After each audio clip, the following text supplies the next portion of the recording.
And just like that, the boys are back. From Section 400, Matt, Jack, and Brian. In a little bit of a special episode as we have Jack live on camera, the 27th birthday special. So happy birthday to our guy, Jack. It's a very special day. Jack, let's just say a few words if you want before I wrap up this intro. Yeah, special day. It's 27 years old, I guess. I don't know really what happens at 27. I know Leonard Fournette wore 27 with the Jaguars, so maybe I'll run through some people this year and hit my goals, man. I don't know. There you go. When have you not run through some people before? I don't know what you're insinuating right now, Brian. I can't say I understand where he's going with that one either. But I hope you hit the goals. I hope you run through whoever you got to run through. And what do you got? Any fun birthday dinner plans, man? What's going on? Yeah, I might have to dip a little early. I've got one of my friends. They're cooking some crab legs tonight, so they know me. They know I'm a big Jameis Winston guy, and they're cooking up crab legs for the birthday. And I'm looking forward to it. So as much as I love you guys, as much as I love our fans, if somebody's cooking me crab legs, I'm gonna be at that dinner. So I might have to leave a little early tonight. No worries, man. I hope you enjoy it, and happy birthday. And everybody in the comments below wish Jack a happy 27th. But we also have Brian here, who's half asleep. We'll make sure we wake him up with some I'm awake. I'm awake. I think I've told the listeners this before. My Sundays are very hectic. And last night, our guy Russ, one of our good friends, bought me hockey tickets for a wedding gift, and I finally got to use those last night. Turns out the game I chose was 50% off beer. So it was a rough morning this morning to get out and go to work. And I had to take a little nap when I got back. But I woke up in time, 15 minutes in time, and we're here.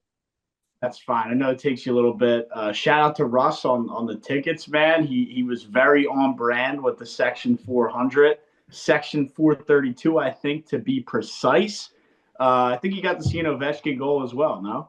I did. Yeah, it was a banger of a goal, too. Classic slap shot. Very classic Ovechkin. They did lose, which was unfortunate, but he's still hunting that all-time goal. Is it points or goal? I think goal scorer. He's, they were saying maybe next year he'll get it, but it looks like he'll take that record down this year, which is pretty nuts. Yeah, he needs 18 more goals. I was hoping he'd somehow score 19 last night, but unfortunately that did not happen. Now you're going to need to get another Section 400 ticket for when he's getting close. That's going to be really irritating for the hardcore fans to try and time up to see that live. Maybe it'll be on the road, but I think we're still a little bit away from that. But the other thing breaking last night or Saturday night, the wee hours of the morning, that absolutely blew up Twitter, X, all the socials. I think you guys know where I'm going with this, but the NBA landscape has just changed again. The first time ever, two former All-Pro guys get traded mid-season for each other. What do I mean? Luka Dončić of the Dallas Mavericks, Anthony Davis of the LA Lakers swap spots. Luka Dončić goes to LA to team up with LeBron. I think they now have a lot better of an outlook for a championship this year. Anthony Davis teaming up with Kyrie Irving to see what they can do or what kind of magic they can stir up. Instant reaction, the Lakers fleece the Dallas Mavericks. I want to try and dig deep here. Brian O'Brien's our correspondent for the NBA, but I want to dig deep here and see, how can we pick the brain of the decision-making that went into getting Luka Dončić out of Dallas? I know there could be maybe some underlying things and maybe he forced his way out. We don't know that just yet, but it seems like the Lakers 100% won this deal, and I'm just really trying to see where the Mavericks' mindset was. I mean, this is a guy that you don't trade. It's an untradeable guy, but Brian, I know you're the correspondent. I'll let you have your words here and kind of just reaction to what unfolded on this major bomb. Yeah, definitely the biggest breaking news of all time involving a guy named LBJ and a sharpshooter in Dallas. I was stunned. Brian, that was fire. Did you come up with that? Yeah, I did this morning. I've been waiting all day. All day to say that on the air. But props to Brian and his little play on words. I appreciate the love there, Jack. But yeah, the Lakers are sixth best odds to win it all now. I was stunned. I was sitting in bed watching TikTok, about to go to bed, and I yelled, and Rose was like, "What's wrong? What happened?" I go, "Luka Dončić just got traded," and she goes, "Of course, like who is Luka Dončić, and why do I care, and why are you yelling?" This doesn't make any sense. Like this is just one of those trades and we had no rumblings, like no, and nothing was leaking. Apparently, LeBron didn't know, which I don't know how true that is. But if there were no leaks, maybe he didn't know. Well, the word on the street is that he was the third call. It went to Anthony Davis first, and then Rich Paul, the agent, and then to LeBron.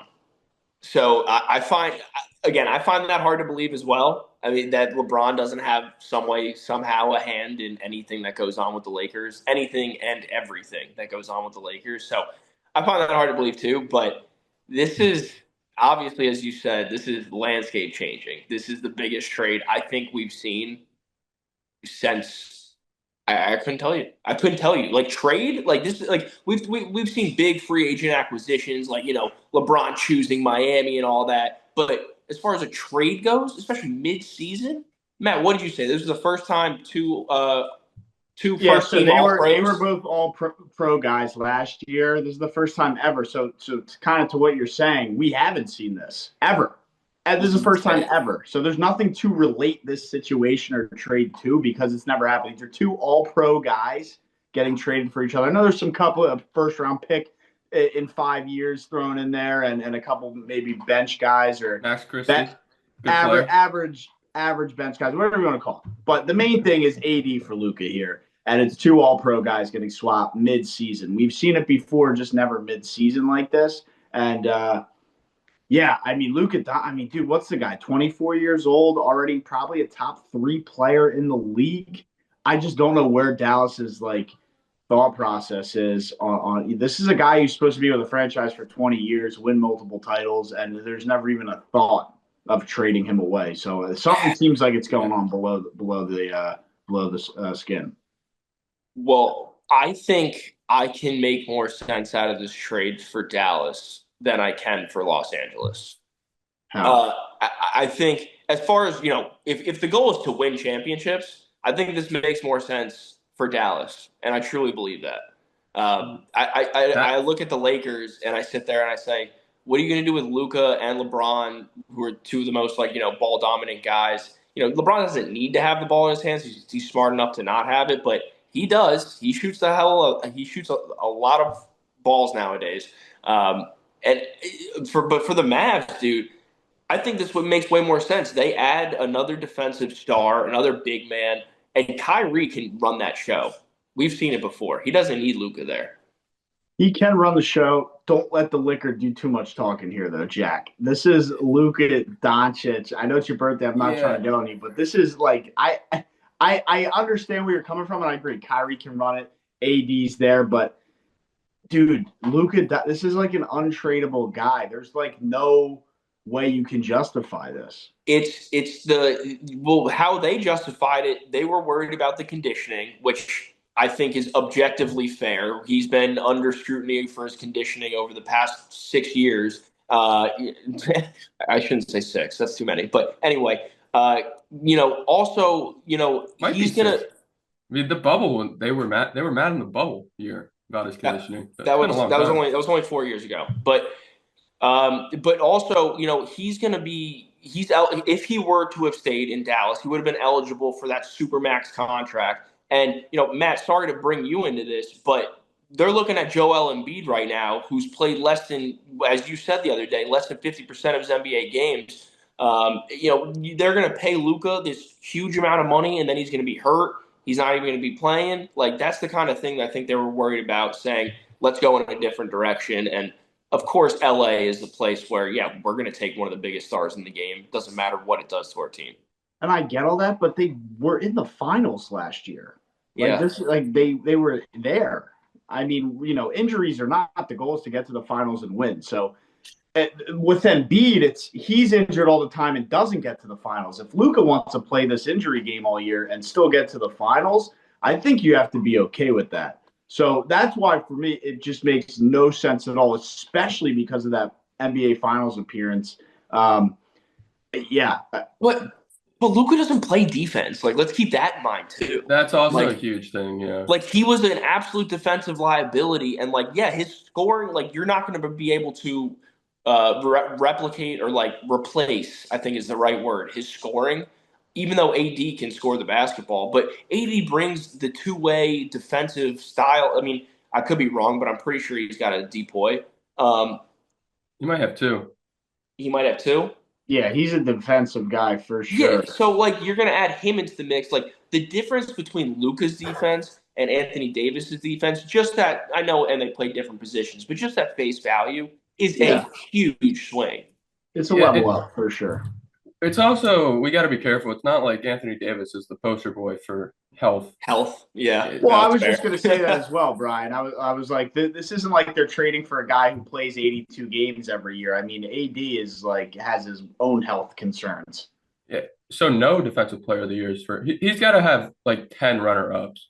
Wait, he's never won a depoy? No, What? but he's led the league. He's Oh, had wait to a lead the minute. league in Wait a blocks. minute. That's right. Because he was all about he was all on like he finally got involved in the conversation. Like, I don't know what I have to do to win Defensive Player of the Year when they're giving it to Rudy Gobert, who kind of sucks in my opinion. But Yeah, it's weird. I think I kind of see where you're going. Maybe in the ultimate immediate future, this is good for the Mavericks, mainly that's what because I'm saying. As Matt said, they were just in the championship last year. Like their immediate future is what they're looking at. yeah, and they have guys that have won titles now. I mean, they're building the Infinity Gauntlet of LeBron's sidekicks. You're Dwayne Wade coming out of retirement away from completing it. Yeah. So Well, like Luka I'm doesn't also have a ring. hearing I'm also hearing all of these analysts talk about how the Lakers are not done making moves yet. There's still a couple days until the end of the deadline, and they have some room to work with. If they had like even a Walker Kessler now, it's a pretty filthy starting five. Or Cam Johnson. Like Cam Johnson's still out there. That's a stretch four you can get. And you can I've play always super small with like you can have a starting five of Braun, Luka, Austin Reeves, Hachimura playing center, and then Cam Johnson at the four. And you're gonna need another center to come off the bench, but like it's a pretty good starting five. yeah. I mean, nobody's a true center there, but you have enough big guys who can lock down the paint. Yeah, and they're probably gonna have to get like a Kessler or even like a Jakob Pertl, who may have spent time on the he may have been a Clipper, but he was definitely somewhere in He, LA. he was a long time Spur, right? Yeah, he was on the Spurs for a while and then Raptors and then back on the Raptors where he is now. But he'd be a good fit there. There's a lot of guys that they can't be done. But in the long term future, this is now once Braun leaves, you have another Luka's not LeBron, but you have another ball dominant star for the next however many years. Yeah, no, it makes total sense for Los Angeles and like, LA being LA. Like, yeah, get the next and I was thinking about this. You can't really call Luka the face of the NBA. I don't know who you would after LeBron. I know we had this whole conversation after Tatum, but like Jokic, Luka, like there's Shea even, like there's a lot of guys that are sort of in the top, Popularity wise, I think it'd be KD. but he's like sort of on his way out Yeah, too. what you're saying like once LeBron, KD, and Steph all get out of the Yeah. way, who's the next guy? Yeah, like I think It Luka's going to might be Luka. Luka might be one of the guys, and that's what I'm saying, and that's why it makes sense that LA is attracted to that, bringing him in. I mean, dude, think about the jersey sales; they're going to go through the roof in LA for the new Doncic jerseys. Oh yeah, and dude, it's gonna be insane. It's gonna be a cool jersey. I love Luka. I'm not a huge Laker guy.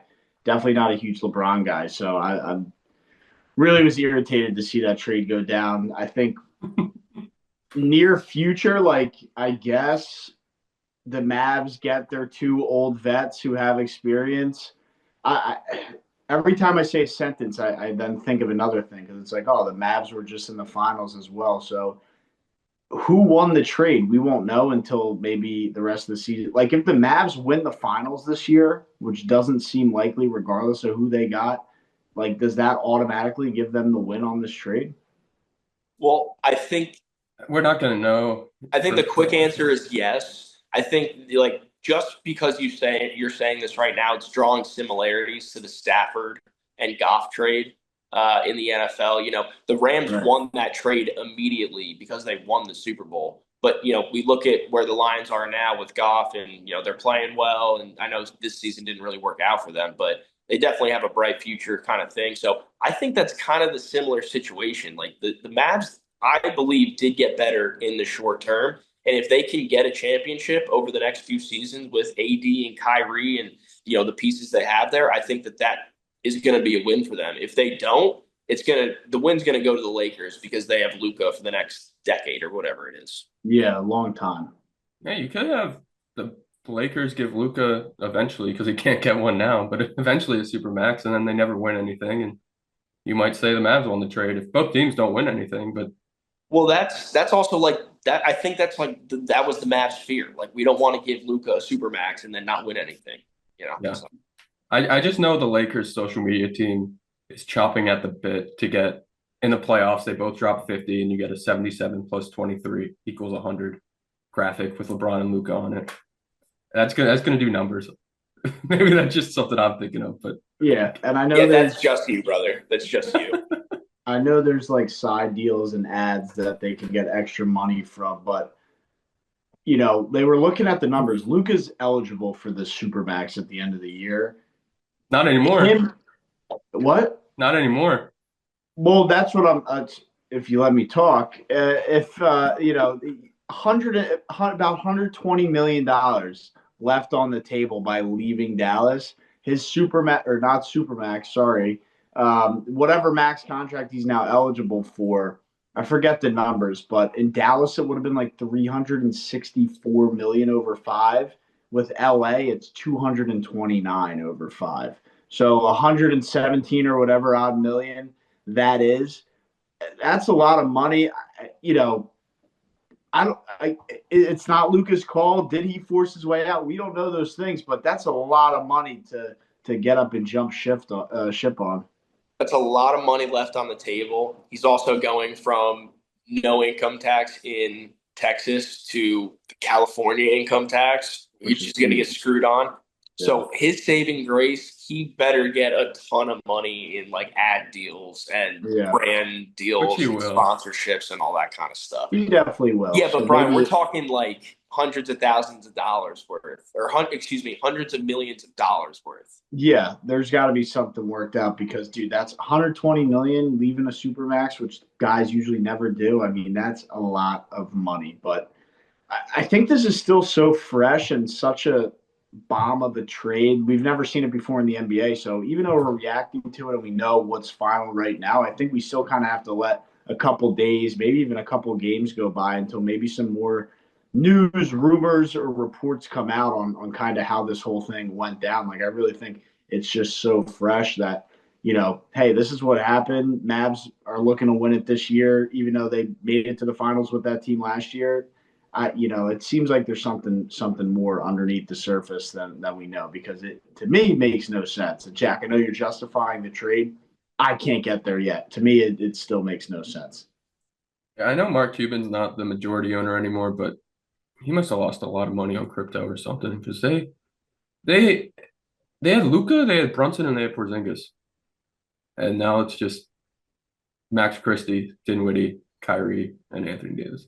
Look, this would have never happened if Mark Cuban was still in the building.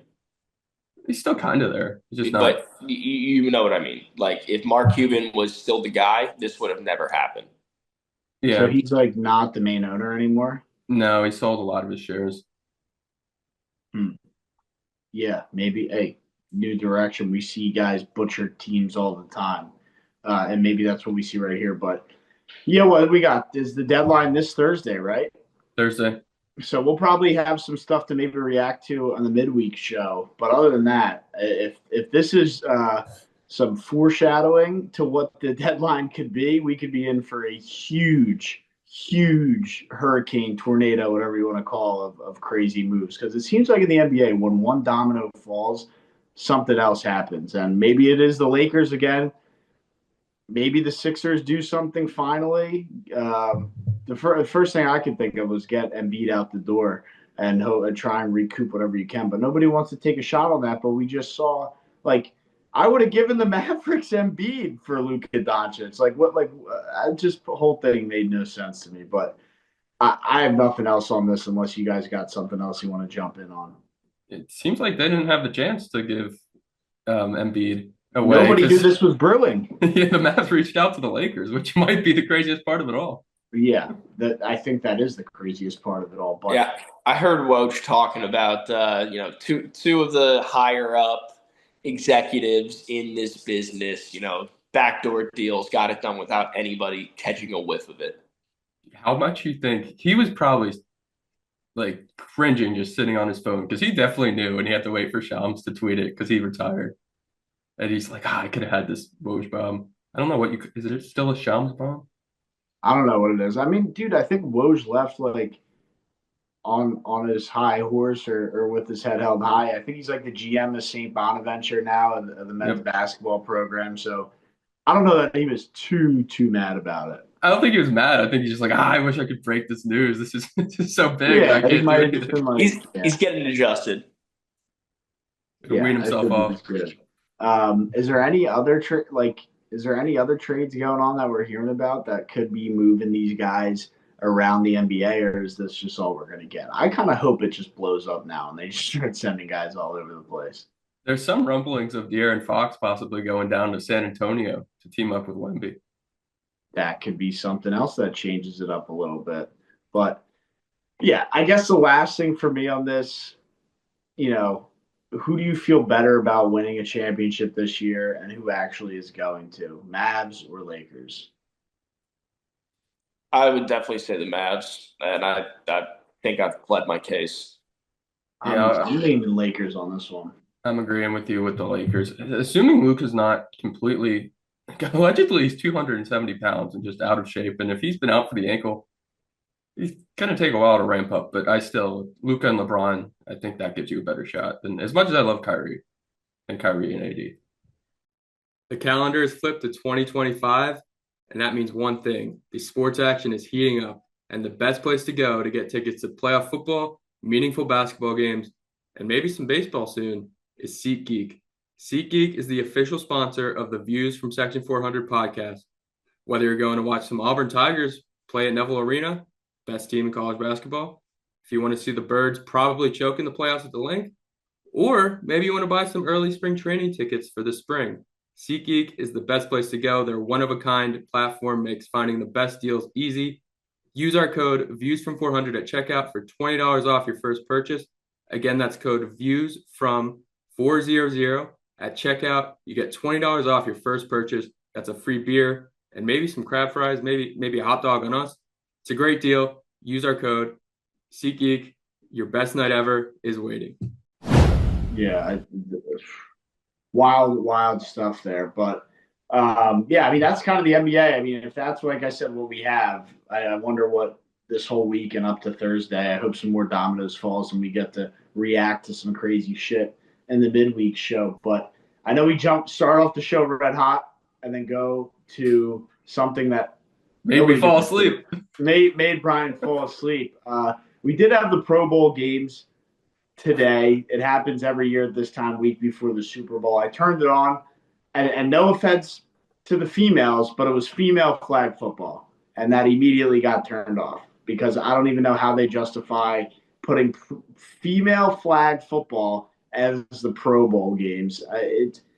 It's a joke. It's a farce. It's a circus. It's a circus event, dude, and I don't entertain it at all. Jared Goff just blew a game at home, and he's out there laughing and smiling, throwing flag football passes. Like, dude, I would be like under a rock for 6 months, dude. Like, I think the whole thing's a clown show. Yeah, well, I have a couple notes on the actual game, but I have one way I think we can fix this, at least in the immediate future. And then one reason it kind of sucks too. Partly, like you said, I think because the AFC quarterbacks and skill players get so annoyed with losing to Mahomes every year. Now we see the Bills not show up, the Ravens not show up. That kind of hurts the product, although how good of a product can you have with flag football? But we do have flag football in the Olympics now. So why not invite the U.S. flag football team, have the NFL players play them, and have it be like a mini tryout for that Olympic team every year? And then maybe you get some NFL players trying. You could at least, that's some kind of angle you can take to not have it just be Joe Burrow looking annoyed to play football and people doing front flips in the foam pits. I think that's a great idea, honestly, to create some competitive edge. I think that would be fun, but Brian, let's not act like Joe Burrow is annoyed to be there. He shows up with his hair perfectly freaking waft over, like perfect gel and everything, and he's just out there looking all swaggy all day. That's why he's there. No helmet on, and I get to sling footballs around. Yeah, let me do it. Yeah, but I mean more like he obviously isn't actively trying to play football. He was just looking there with his gel hair and slinging the ball, not any kind of footwork whatsoever, which he shouldn't be trying. Like there's no incentive to try, but it just poor Yeah, Dan Orlovsky was like It's a let me actively give joke. trying you to get people interested, and it just no, yeah. Let me give you another reason to hate the Pro Bowl.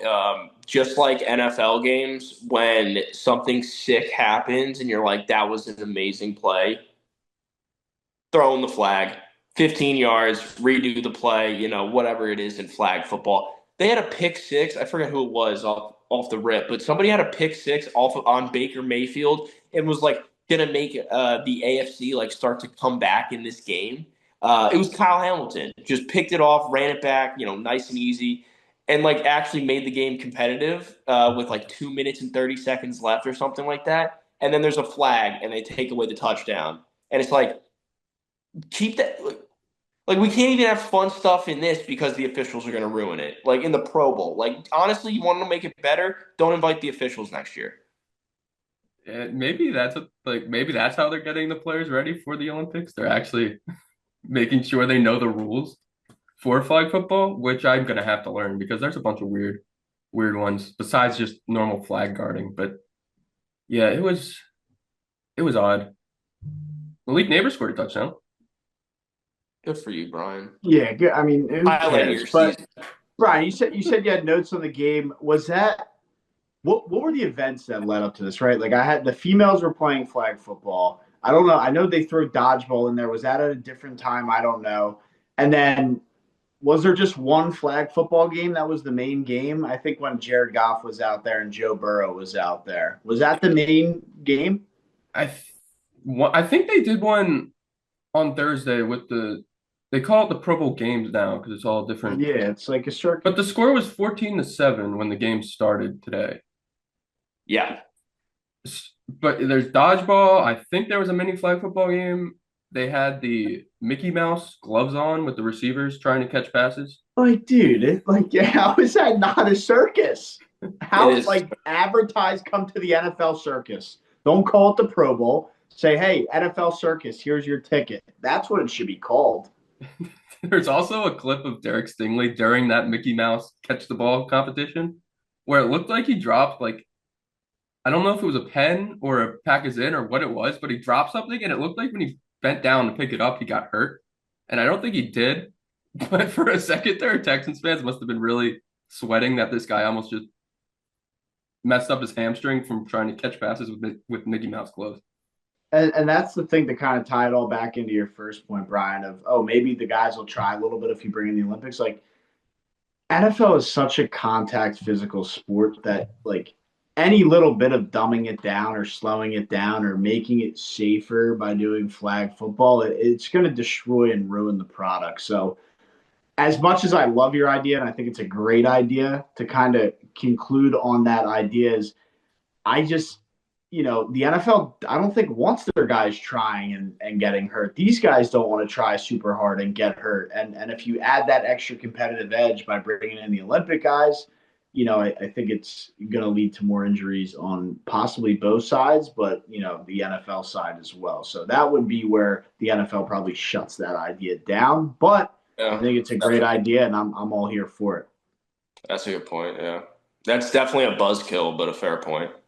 Yeah, I'm on Brian's train. I wish that they could bring these Olympic guys in because I know that the Olympic quarterback flag football guy had a lot to say about how he's better than some of the top quarterbacks in the NFL. So there would definitely be a competitive edge to that game, but with the competitive edge, people start trying, people get hurt, and that's ultimately what they want to avoid since it's a circus. Yeah. Just put the game back in Honolulu. I Yeah, feel like like that just added enough in itself. That's the other thing too. My dad was like, "Oh, is the game in Hawaii?" I was like, "They used to do that, but I don't think they've done that in like 10 years. Now it's in Orlando with the Mickey Mouse and the Walt Disney and the circus, dude. It's a joke. It's a joke."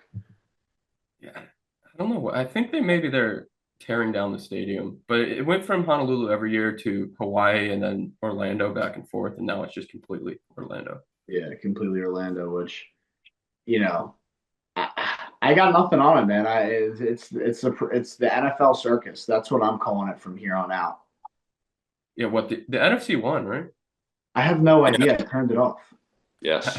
I think I saw Yes. Eli. Eli Manning has won. That's the other thing too. You got Eli and Peyton on the sidelines. Like, dude, like Peyton looks like a demented. Like he literally, like the way his like blank stare looks like he has like some serious problems. Like Surprised you got a Peyton. Eli's blank stare might be even worse. the mouth half open. He's like, dude, it's ridiculous. But I get it. They got to loop them all in. Um, yeah, dude, it's the NFL circus from here on out, as far as I'm concerned. But what I did turn on, Brian, is a little bit of PGA Tour.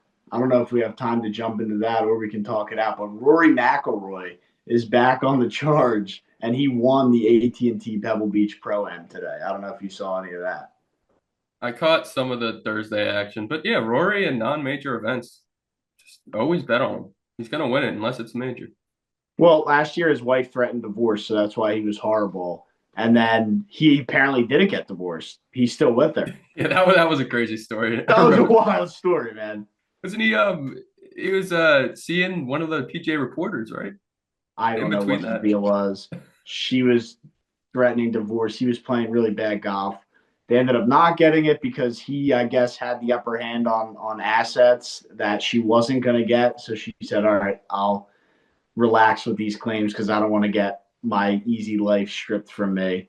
So yeah, his first tour is not his first tournament played, but seems like all that dust is settled. So a lot of people are saying this is the year for Rory to get it done. Side note: Scotty Scheffler came back from injury and played the full tournament. He played well, but shaking off some rust. They're already 5 tournaments in, and this is the first tournament that Scotty has played. So I had to shake some rust off. I think he still finished in the top 15, definitely the top 20. So, is it going to be a Rory McIlroy versus Scotty Scheffler year? I mean, Scotty had probably the best or one of the best years of all time last year. The guy was on fire. He was able to skip tournaments. That's how far ahead he was in standings. So I know we're still a little bit out from the Masters, and this is where you guys aren't the most engaged on sports talk. Maybe Brian a little more than Jack, but No, but listen. Like I don't keep up with golf all that much, but what I did see the other day, and Brian, you'll like this. I'm going to plug a little unexpected Michael of the week for myself right now. Did you guys see that Jim Nance purchased Scotty Scheffler's like 2022 like SUV, like his car? Like he won it at an auction for like $54,000 or something like that. Thing's got like 200,000 miles on it. It was Scotty Scheffler's that he drove to like some of his tournaments like back in the day. I'm like, Jim, why are we buying this car? Why does it have any value? Why are we buying it for $50,000? Like, because Scotty Scheffler drove in it? Like, what the hell is this? Maybe he I owed have Scotty some money. yeah, maybe Scotty's some money, but I'm glad you brought that up on another side note because I think maybe we should have did a Mike of the Week segment because the Grammys are tonight, yesterday night as we started. So isn't this the 1 year anniversary of Mike of the Week? Yeah. Oh shit! Look at you. Great. Hey man, Wow. I may not like the segment, but I'm on top of shit. You want me to come prepared, Brian? I'm fucking prepared. I'm proud of you. Wow. Damn. Yeah. So, Maybe yeah, that explains why Kanye tried to be the voice of Twitter last night. He was tweeting about Kamala and a bunch of nonsense, and then the NBA trade broke. But maybe he's trying to get another Grammy, so he was putting himself back in the spotlight. I did not realize that. That yeah. Grammys are tonight as we're recording, last night as the viewers are watching. So glad Jack brought it up for a little 1 year anniversary of Michael of the Week. Shout out Jim Nance. Shout out Jim Nance. And we don't have to get too crazy into PGA, but I'm excited. I think Rory's going to be really strong this year. Scotty's going to be Scotty. And, it's just going to create for a fun time. So I'm looking forward to it. Another side note, Wells Fargo Championship is coming to the Philadelphia Cricket Club. Might be getting some boots on the ground views from PGA content. Can't wait to see that in early May. Yeah, my guy Tom Kim finished in the top 6, it looks like. So Tom Kim breakout year coming. He was he an Auburn guy, or why did what do you look? No, I like Tom Kim. He was like tied for first. Oh, like, did he choke it? No, it was more like those guys stayed idle and Rory pulled ahead. Okay. Is what happened. They didn't really choke. It was just nobody, like Rory birdied like 3 holes in a row and nobody could keep up. And so he kind of pulled away a little bit. But yeah, we'll get into some more PGA as the season rolls on. The big party is this weekend in the Phoenix Open. So, we always get some pretty good clips from the famous 16th hole out there in Phoenix. Yeah, didn't they, and I'll be quick here, but didn't they like make a new rule of you can't drink a certain amount of drinks there because it got so rowdy? I don't know, but I hope that's not a rule because that's like the whole fun of it. It's like golf is so formal and etiquette based and this, that, and the third that it's the one event a year where it's, they let loose a little bit and they go a little nuts and they go a little crazy. So I hope for the sake of, golf fans getting to being allowed to let it loose a little bit, they let them have their fun still.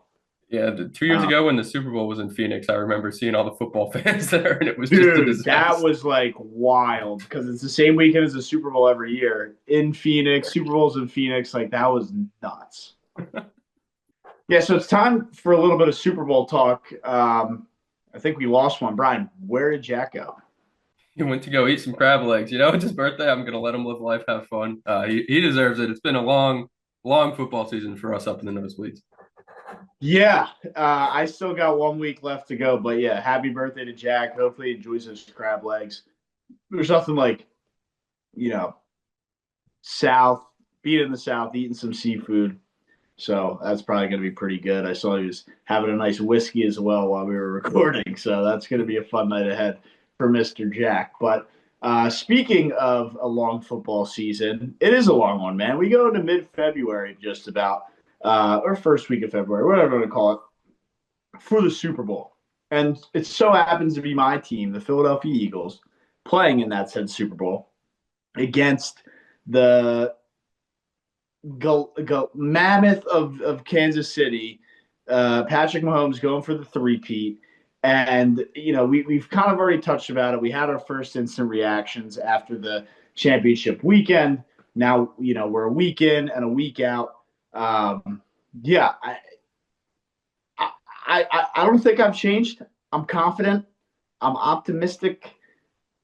I just, I'm not going to get out there and be like, yeah, we're 100% winning, but we have the special weapon, and that's Saquon Barkley. And I'm so firmly confident that he is going to will his way to win this game just because of everything that happened this offseason, the season itself.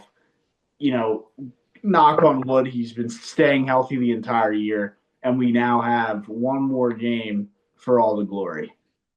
Yeah, I've been sitting on this, and I'm getting a little worried myself. I'm not too worried because this is kind of the same way I felt for the first Eagles one, I thought the Chiefs had the better team. But last year, I think I remember being in this spot at the same time last year and saying the 49ers have the better team, but the Chiefs have Patrick Mahomes. And that's kind of what I'm feeling again here, except I think the Eagles are a little bit better than what the 49ers were last year, especially because of Saquon Barkley. And I know they had Christian McCaffrey, but Saquon's that good. And I've been trying to think of a good line to put for our drinking game, which drops, by the way. If you're listening to this Monday morning, it'll drop in a few hours. I think I'll drop it around noon. But I'm going to have to come up with something clever for Saquon because right now I just have on there he does something not human. So I did some good Saquon Barkley stuff on there. Yeah, and we all know Saquon normally, more often than not, does something, superhuman athlete like that just has you jaw dropped. And, you know, I don't know, what are we gonna do? Take a shot, drink a beer? Like it's gonna be something nuts that, usually if you guys don't know, our drinking game usually gets you hammered by about midway through the second quarter. Yeah, I definitely I've not tamed it down a little bit, but I'm leaving it more up to interpretation this year. Where in years past I've had like drink eight, drink six, drink whatever. Now it's just take a drink if this happens. And there's a few Right. shotguns and stuff in there and shots, but Oh yeah. it's up to interpretation this year if you don't want to drink that much. Yeah, and I'm excited, man. I did our drinking game last year and had a lot of fun with it, and I'm excited to see what we have this year, and excited for all our viewers to get in on it and enjoy the game, but enjoy the drinks as well. There's something you said last time we talked about this, and I was thinking about it the other day, and I did it. And it's nothing crazy, but we were talking about, well, oh, Brian, the Eagles are going to win, and blah blah. And what happens if they win? What are you going to do? And you're just like, okay, they're just whatever. Life's going to go on. So I just want for everybody, not just Brian, for everybody out there, if the Chiefs do win, life just goes on. There's not this, oh, the Eagles win, so we sit back and life goes on. Because I know when the Kansas City Chiefs, if they win, I'm not going to hear the end of it for 6 months. So I just don't want both sides of the aisle being played here of, oh, the Eagles win, life just goes on. But if the Chiefs win, it's going to be shoved down my throat for the next 6 months. So I just want to put that out there for the record. I kind of let you get away with it when you said it like, oh, whatever. Eagles win, life goes on. But I know damn well life's not just going to go on if the Chiefs win. Yeah, but at the same time, like I am gonna chirp you if the Chiefs win. But I'm not gonna like endlessly tell you that, oh, they choked again. Jalen Hurts can't win the Super Bowl. Nick Sirianni can't win. Like it's Patrick Mahomes sitting on the other side. It's Right. not. It's not like this is a game. They're the underdogs. The Eagles are the underdogs. So it's not like it's a game they should walk away and win. But I think because you have the Patrick Mahomes factor, I can't exactly chirp you for losing to Patrick Mahomes when the only quarterback that's beaten him is Tom Brady. Think that's well said, and I just had to put that out there for the record because I didn't address it as I should have with the whole, because I know that's how a lot of people are, and a lot of, you're not the only one that take it because they don't want to deal with Eagles fans. We're insufferable. I get it.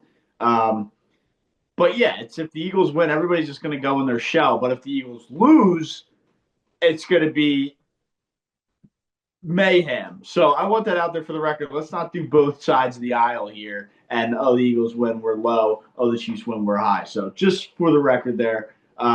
Again, drinking game comes out. Brian, we have some squares coming out. Do you want to introduce that to the people as well? Yeah, we have a lot of fun stuff this week, and we'll have some more stuff planned and announced as the week goes on. But we'll have a Super Bowl squares competition. For those that haven't played, basically you'll just buy a square for $5, and it's a big grid. If the score ends at halftime or the end of the game with the numbers you get assigned to your square, you win the jackpot. So we got some fun stuff there. Obviously, the podcast on Thursday. We'll also have a roundtable with some fun Super Bowl predictions. Who's going to score the first touchdown? Who's going to win MVP? What will the first halftime song be by Kendrick Lamar? That'll drop on Thursday. That's the full staff. So all of us on the podcast, plus Will, Colin, Austin, and Nick. Everyone's thoughts on Super Bowl. So super big roundtable there. We'll have a live show on Super Bowl Sunday that I will not be a part of, unfortunately, but Matt will hold that down. Big week, very fun week, and we'll have a lot of picks on the next podcast as well. But at least on this one, we're going to keep it so we can keep that content going throughout the week. Yeah, definitely. And I know Brian said our live show, we'll be having like a little Eagles, maybe not full Eagles, but I'll definitely be in Eagle gear. It'll be game day. It's going to basically be an Eagles pep rally, I think. It could be an Eagles pep rally, but can you blame me, Brian? No, I cannot. So it'll be a fun one nonetheless. And hey, if you're an anti-Eagles fan, try and join the show. Say some comments. If you're a Chiefs fan for whatever reason, join the show. Get in there and give us some fire. But for the most part, it'll be a lot of fun Eagles stuff, and we'll wait and not tease too much there. But it'll be a fun Sunday morning for anybody looking to get pumped up for the game. Yeah, and if you're an Eagles hater, I will unretire the anti-Eagles parlay on the show on Thursday. So if you have an anti-Eagles parlay of your own that you want to sing or rap to Matt, get on the live and join the live, and I'm sure Matt will have some great words and to react to your anti-Eagles parlays. I definitely will. But yeah, it is an early preview. We're a week out. The Eagles did fly down to NOLA today. They showed a video of everybody hopping on the bus and driving down to the airport and getting on the plane and shooting down to NOLA. Do we have any updates on if the Chiefs are down there yet? Who got there first? And what does that mean? I wonder you know what I want to know? What's the record of the team that gets to the Super Bowl site location first? That's a good one. Yeah, You know. we'll need to get Nick on that. Yeah. I'll text him after the show and see if we can find that And out. see, and we'll have some weird, probably useless statistics on the Super Bowl week. But is it tomorrow that it starts with all the interviews and medias and all that shit? I think media day is Tuesday. Okay, Tuesday. That They sounds might. about right. Thought it's multiple days though. Yeah, it might be. I think it used to be one day, and now they do. Yeah, maybe Tuesday is one team, Wednesday is one team, and then do a full thing on Thursday. Yeah, so they kind of droop it into three different and yeah, it's crazy. They have all these activities, and it's like boom, Sunday hits, and there's a game thrown in there. So we'll see what happens. It'll be an interesting week, and we'll try and have all the reaction to any crazy stuff that goes down. And hopefully, someday in the future, we'll get some press passes and views from 400 will be boots on the ground at the Super Bowl. That'd be pretty fun. But yeah, we'll give out the props and final picks on Thursday, I believe. So this is just kind of an early preview talk about it. Chiefs are favorited, as they probably should be because they're back-to-back champs. But the Eagles, I think, to Brian's point, have the better team than the Niners did last year. I like the Eagles solely because of Saquon Barkley and their defense. Brian, you might have changed a little more than I have, but I'm still very confident in my Birds. Yeah, I honestly I don't know which side I'm gonna pick yet. I think it might come down to that podcast on our next show when we record on Wednesday of who I'm actually gonna take here. And Yeah. I'll have the anti-Eagles parlay, but like in my brain at least for a pick of who's gonna win, I do think the under. I think the total is way too high, not just because the two defenses are the Eagles are the top ranked defense, the Chiefs are the fourth, and it's also Super Bowl licks. Might be a bad Super Bowl. But Look, I like the under. I don't know which way I'm going to lead on the spread. And also the Chiefs plane did depart 2 hours ago. okay. So Eagles first to land in NOLA. Is that significant information or does it mean jack shit? I don't know. But that's what we're thinking about. I'm getting out ahead of this week. Yeah, I mean, look, man, it's a tight spread as it should be. We saw the Super Bowl 2 years ago. Obviously, different teams, but same quarterbacks for both sides, and it was a 3-point game. Um, any team could have won that game 2 years ago. I picture this is going to be the same kind of outcome where any team, can kind of win. I'm not going to throw out. Obviously, I'm taking the Eagles, right? Like this is their revenge factor. This is Jalen Hurts' time to prove that he is legit, regardless of the help that he has or doesn't have. Jalen Hurts is there and ready to go and ready to play. And at the end of the day, he's the quarterback of the team. Like it's important, regardless of the help he has. So. Yeah, I know there's actually a lot of people. I was at the bar last night and they were hating on the Eagles a lot more than I would thought being in New Hope, Pennsylvania. But some people's takeaway is we're like they don't hate the Eagles, but they hate the fans, which I guess whatever, have your take. So what a lot of people are doing is betting on the Eagles to win the game so that if they lose they can say, ha ha, F you to the fans, but if the Eagles win, they can hide under a rock with an extra $100. Brian, your take on that? I'm not gonna lie, that strategy has crossed my mind this week, but I can't. I can't do it. Yeah, so they're trying to have a win-win situation. Hey, if they lose, whatever, they don't get their money back, but they can have their own high ground they want to stand on, and if they win, then they get the money, have to deal with the fans, but have some monetary compensation to hopefully I don't even know. I thought Yeah, it was nuts. my stance on the Eagles has been the same since Saquon signed there. It's whenever they win, I'm going to be happy for Saquon, but I can't. I hate that team. But Yeah. because Saquon's there, I'll be happy for him. So there's still that little bit of me, tiny bit of me, that will be happy if Saquon gets his rings or whatever, however many that is. Yeah. This is the window now, Brian. The Yep. window is now. That's all I'm going to give out for the Super Bowl because I want to save it all for the midweek show. Brian, do you have anything else you want to drop for this week for the fans? What else are we dropping? I think the drinking game is a pretty big one. Yeah, no, drink. Just keep an eye out for drinking games, squares, and our round table, and then the live show on Sunday. We'll have some other fun stuff. Might do a Super Bowl bingo. I don't know how that'll work or what prize we'll give out, but I think that could be a fun little thing to add in there too. But yeah, I'll leave you with this stat in the sake of stats that don't really matter. Here Teams we wearing go. white jerseys in the last 20 Super Bowls are 16-4. Kansas City Chiefs will be wearing white on Sunday. I know. I saw the Eagles will be in green. Um, Look, it happens. There's stats that aren't in your favor. Doesn't mean you can't get the job done. And I will leave that at that. But I think, Bry, we have, again, we'll save the Super Bowl crazy stuff for midweek and then obviously at the weekend.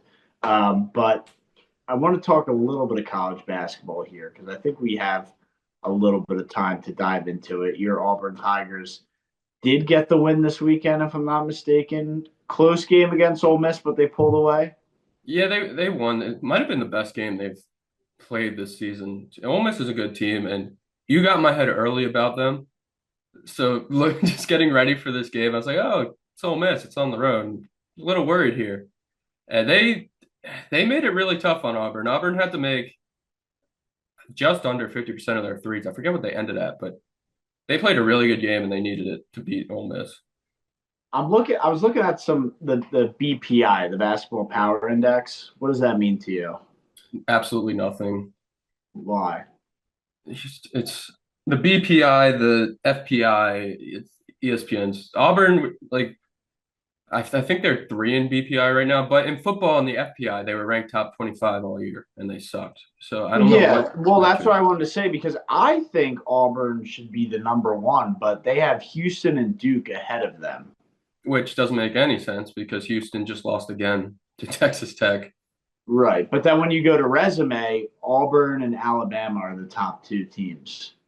I don't know what metrics they use, but the only ones I really look at in terms of trying to figure out, I don't even really care about the AP poll anymore. I mean, it's cool Auburn is doing these historic things in the AP poll right now, but it's KenPom and it's net rankings. And in net rankings, Auburn is far and away the best team, which they should be because they have more quad one wins than most of the country does overall wins.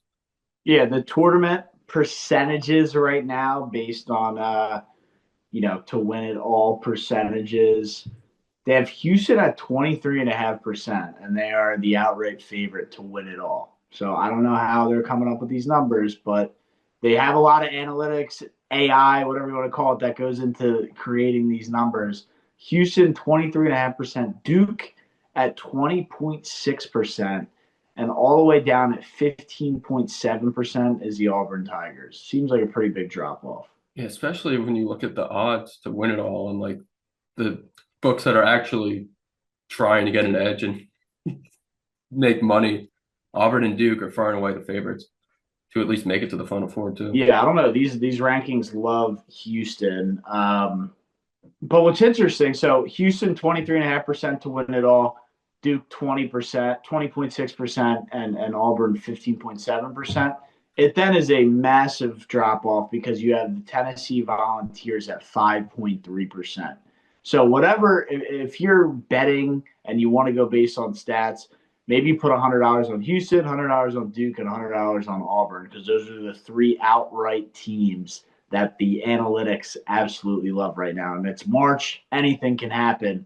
But like I said, they're the three outright favorites based on however they do these analytics and rankings. Yeah, I don't hate that strategy at all. I really, if the college basketball gods are looking down on this March Madness, we'll get that Auburn and Duke rematch for the Natty. That'd be an incredible game. That'd probably be the best game we could get for a national title. And we talked about it, right? It doesn't seem like a strong underdog year. And I know those things always change when we get to March. But when we do bracketology, which will drop later today, or on Tuesday, Tomorrow, Tuesday. Pardon me, Tuesday it'll drop. But we're looking at these underdog teams who might be able to make something happen, and it just doesn't seem like a strong field like we usually get. Like we can always usually pick out a Drake who will be there this year, or I don't even know any of the other teams, but that was the first team that popped in my head. But it just doesn't seem strong, man. And back to that strategy that I said, if you just want to pick Houston, Duke, and Auburn, and put two of your units on each team to win it all, I think you have a really strong chance. Yeah, it's weird because some years we say there's going to be a bunch of upsets and there's never upsets, and some years we say it's going to be chalk and then we see a bunch of. But I truly believe this is one of those years where you'll kind of see the metrics start to average out again, where this many teams make it to the Sweet 16 when they're double-digit seeds, and sometimes you see like 5. We might see none this year, so you get back to that regression to the mean. I do think we could see like 8 SEC teams in the Sweet 16, which would be crazy, but they could all be 9 seeds and lower. Yeah, we're gonna get double-digit loss teams that potentially make Elite 8 runs out of the SEC as well. So I think that's something to look out for. Yeah, Texas A&M might have 11 losses this season, and I think they can really make a run to even the Final Four with Wade Taylor Jr. I mean, even Mississippi State, they can't really score, but Josh Hubbard's the type of guard they can take over. So there's so many good teams in that conference, and there's so many bad teams in conferences you expect to always be good. Like the ACC is just UNC lost to Duke by like 20 points. That doesn't happen. I don't care how bad either of them are. Like you don't lose that rivalry game by 20 points. No, you don't. And to plug our predictions from last show, St. Mary's did beat Gonzaga at home this weekend, and is looking very strong, 10-0 in the WCC, 20-3 overall. Brian, to tease our bracketology, where do we maybe put St. Mary's on our board? They could be all the way up to like a 6 with that win. I think that's their first quad 1 win, which they really needed. Yeah, they needed that one bad. And now, but 10-0 in the conference, 20-3 overall. They do have one loss at home. I'm not sure who it is against, but 6-0 on the road, which I love teams that can win on the road come March. Yep, and I believe, I don't believe. They were a 5 last year. Yes. And they lost to Grand Canyon and Tyon Grant Foster in that first round game. So they could end up right back there. And who knows if Grand Canyon can make a run and figure out their problems, get a rematch. How did that game, we teased that as well. Did Utah Valley beat them on the road? That one Oh, no, Grand Canyon smoked them. Okay, yeah. It's going to be Utah Valley and Grand Canyon in that conference title game. And yeah, they're both 7-1 in the conference. Utah Valley came in undefeated against Grand Canyon, but Grand Canyon, I think it probably has the edge and will probably take care of business in that conference. And you teased that as well and kind of hinted at that as being your prediction as, Utah Valley might not have enough to hang with Grand Canyon. Yeah, even Tyon still isn't doing much. They really need him. Because if they can get him and Jacoby Coles going, they're going to be a really good team. But, I mean, besides Grand Canyon, you have – if Samford, who they've looked shaky, they're going to need to win their conference. Charleston, you probably want out of this – although you like William and Mary.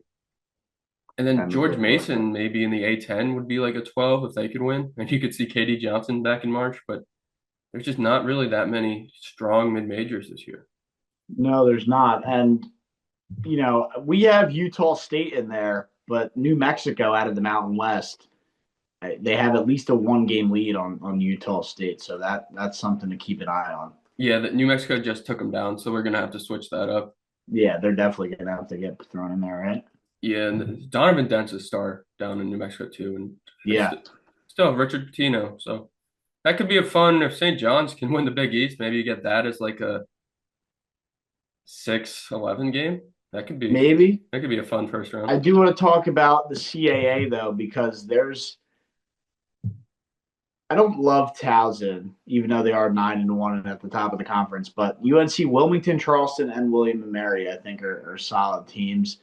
Charleston feels like the team just based on experience and them always doing it. But that could be a sneaky conference that gets a 13 seed, and maybe we see some kind of magic. Because, again, we're just trying to pick out where these upsets are going to come from, right? Because we know the conferences that are going to be in the 12, 13, 14, 15, and so on slots. It's just picking out where maybe we can sneak out an upset. Yeah, I'm really rooting for Towson. It's a little bit of a drive for me, but it's becoming increasingly likely that my conference championship week I could have a lot of boots on the ground and a lot of fun games. It's Americans leading the Patriot League right now. We talked about George Mason, Towson in the CAA. And you have Georgetown and Maryland. Maryland's probably going to be a tournament team no matter what, but there's a lot of teams around the DMV that look pretty good right now. And you touched on George Mason, right?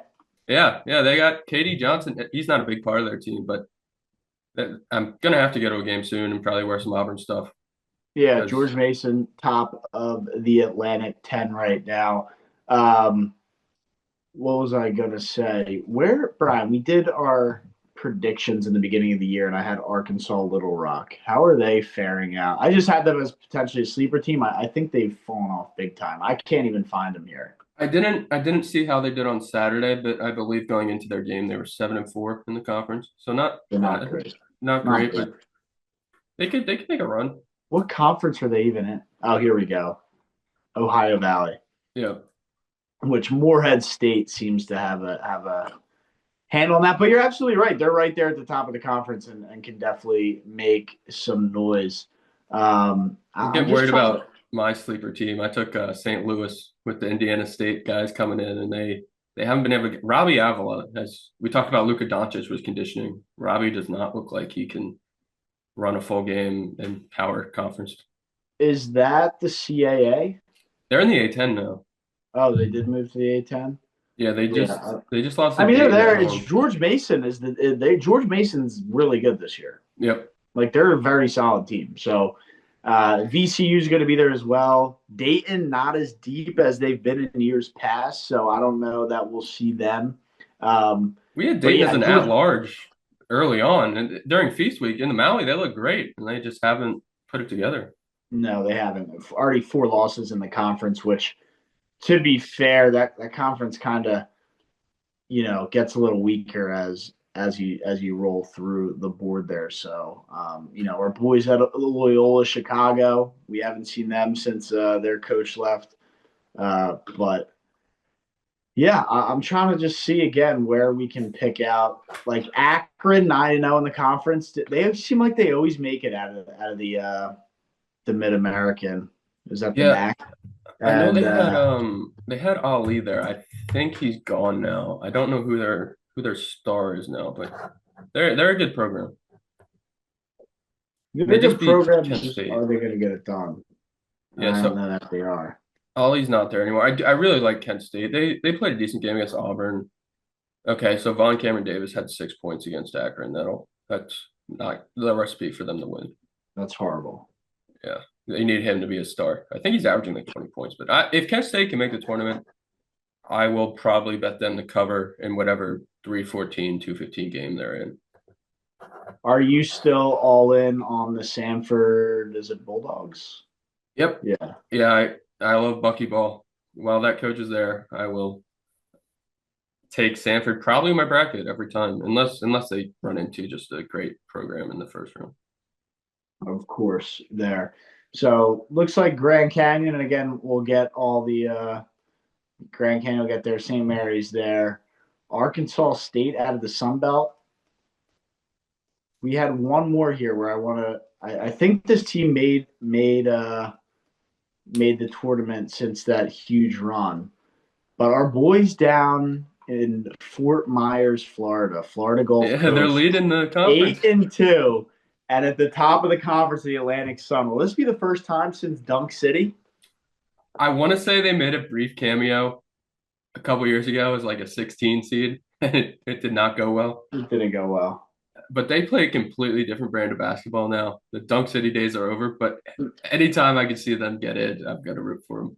Come on, man. We were boots on the ground. I mean, dude, Otto Porter still has nightmares from me screaming at him. That was a heck of a day. Heck of a day. But yeah, no, we'll dive into all this. Make sure you read our blog that Brian posts out on Tuesday as we dial up.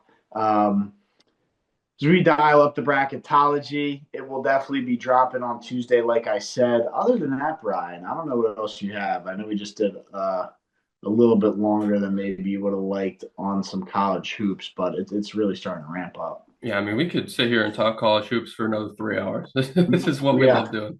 But I do want to give a shout out to one of our fans since day one, Hunter Paula, his Arkansas Razorbacks big win against Kentucky and John Calipari's return. So they're back on the bubble.